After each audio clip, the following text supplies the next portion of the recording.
O grupo de estudo em arte do coletivo Cultura Plural apresenta temas da arte contemporânea. Estudo baseado nos livros da autora Kátia Canton.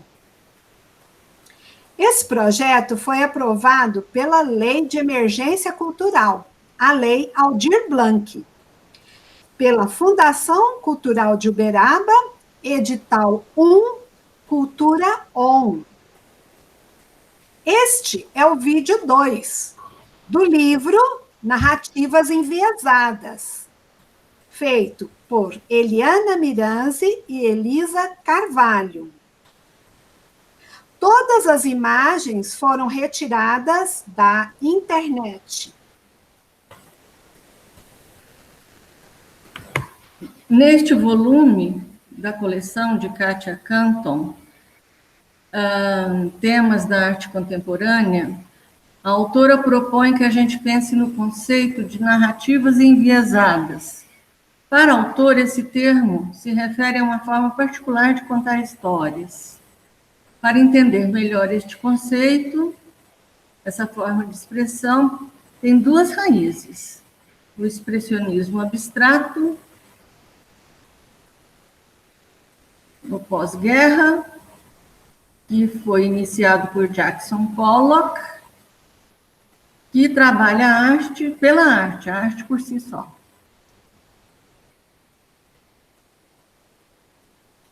A partir dos anos 50, a arte ela se liberta daquela necessidade de representar o real. E ela inicia, então, todo tipo de representação. Alguns artistas vão trabalhar o geométrico, como a gente está vendo aí, o Luiz Sassilotto, que é brasileiro, né?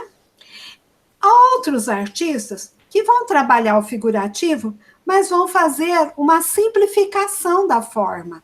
E simplifica tanto que beira a abstração.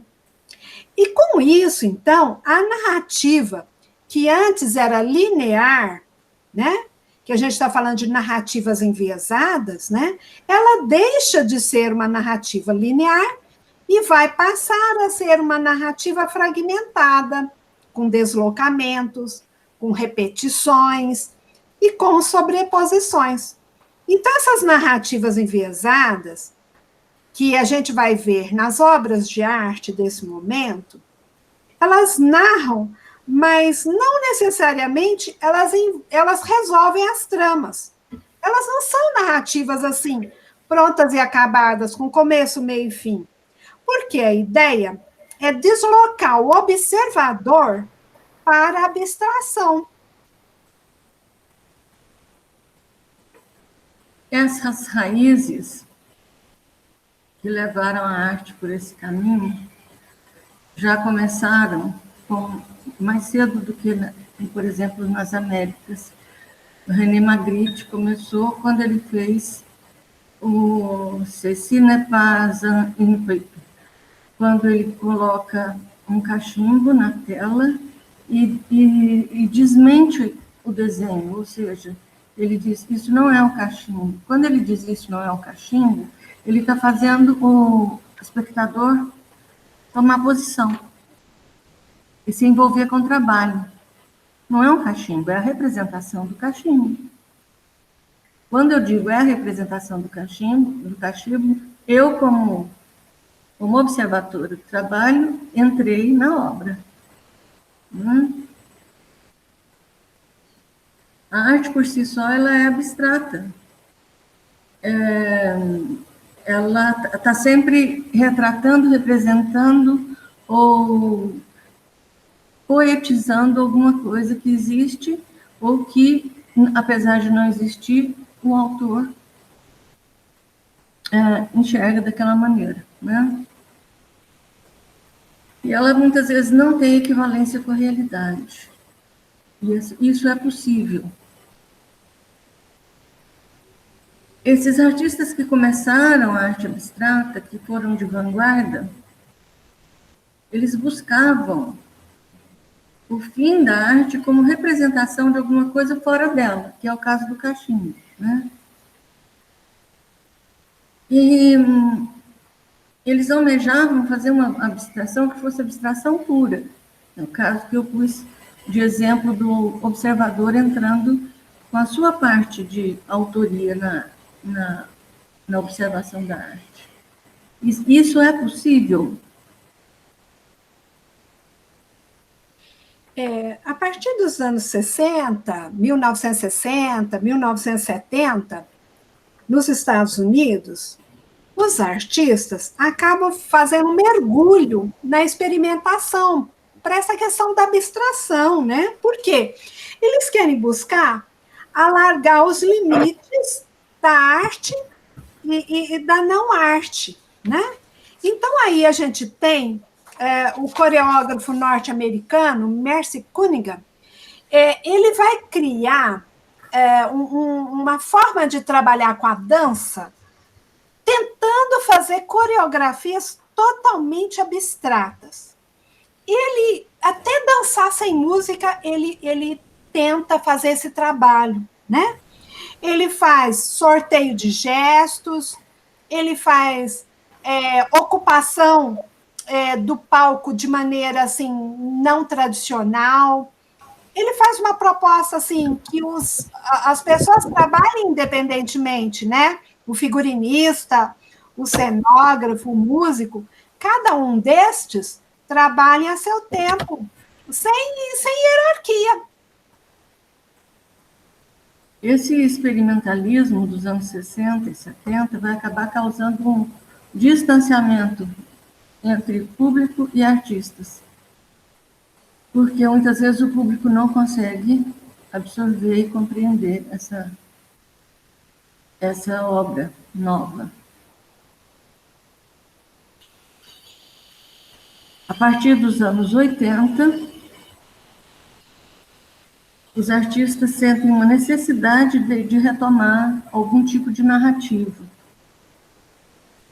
acerca dos fatos da vida, da natureza, etc., para se reaproximar do público, né? E conseguir também comercializar as obras deles, porque eles foram ficando tão distantes e eles pensaram, bom, é melhor a gente aproximar um pouquinho para as pessoas poderem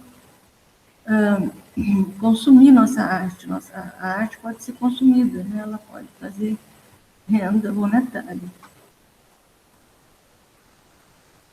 Depois dos anos 80, os anos 90 vão ser marcados por arte do excesso, né? Por quê?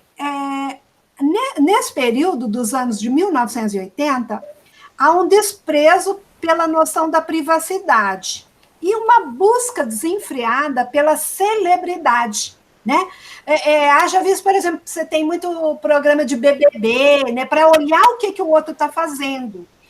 Então, esse terreno globalizado e reestruturado do neoliberalismo vai causar novas mudanças na arte contemporânea, né? Aí a gente vê a artista Cindy Sherman. Ela é uma fotógrafa e ela é também a modelo, ela se fotografa, né? Ela é cineasta, então ela se transveste, né? Para ser a si mesmo, ser uma celebridade, ser uma obra. Ela é a obra, né? Então, esse autorretrato, né, ela vai distorcer totalmente as convenções da arte, né? E instiga a gente a pensar até sobre a identidade. Nesse panorama, a originalidade da criação passa a ser um mito modernista. Fala-se muito em crise da arte, mas a própria definição de arte está mergulhada num certo estranhamento e instabilidade. Os artistas contemporâneos, eles buscam sentido e penetram nas questões do cotidiano. O corpo, o espaço, as micropolíticas. as questões pessoais, as questões populacionais, as questões filosóficas, as maneiras de ser e de se comportar, tudo isso entra na hora de se expressar através da arte. Ela não é uma produção de negação, ela é uma produção de tentativa de incorporação de elementos. E ela tenta trazer a abstração a um nível que o público tenha mais alcance, mais absorção e mais entendimento, de uma maneira que é meio parecido com o que vai dar no contar histórias. Contar histórias é um jeito de você aproximar-se do outro, de gerar sentido para si e gerar sentido nesse outro.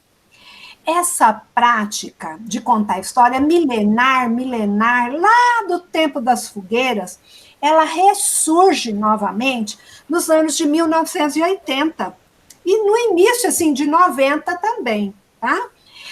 Surgem tantos contadores de histórias e, enfim, o jeito de contar história também vai ter uma modificação, porque não se conta mais história de maneira hegemônica, quer dizer, você pode contar a história de várias maneiras, né?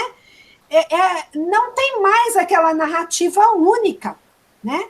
A gente está vendo aí, né, nesses slides, uma encenação do Barba Azul, coreografado pela Pina Bausch, né?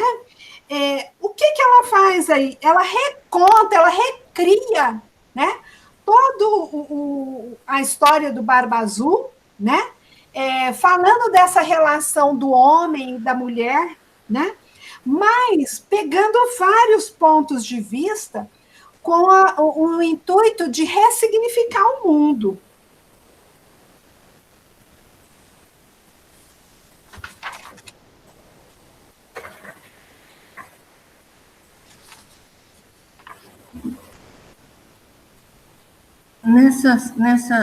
Nessa imagem que está sendo mostrada, a gente vê um casamento de imagem com palavras, né? E a palavra nasce meio como um exercício da solidão.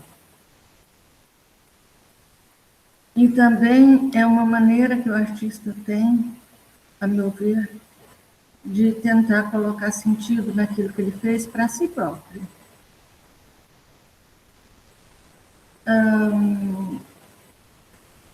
O sentido da obra não está pronto ainda quando ele faz só a imagem. Ele tem que colocar palavras para ele se afirmar a si mesmo que o que ele fez significa isto ou aquilo, né? Então, as imagens e as palavras têm uma construção de relação ambivalente. Um peso e uma valoração também ambivalente. Bom, e por aqui nós encerramos este vídeo com bastante ideias para você pensar nas narrativas da arte contemporânea. Obrigada por nos assistir, pois queremos que você continue assistindo os outros vídeos e também leia os textos da autora para você se inteirar melhor. Muito obrigada. Se você gostou, se inscreva no nosso canal. Obrigada.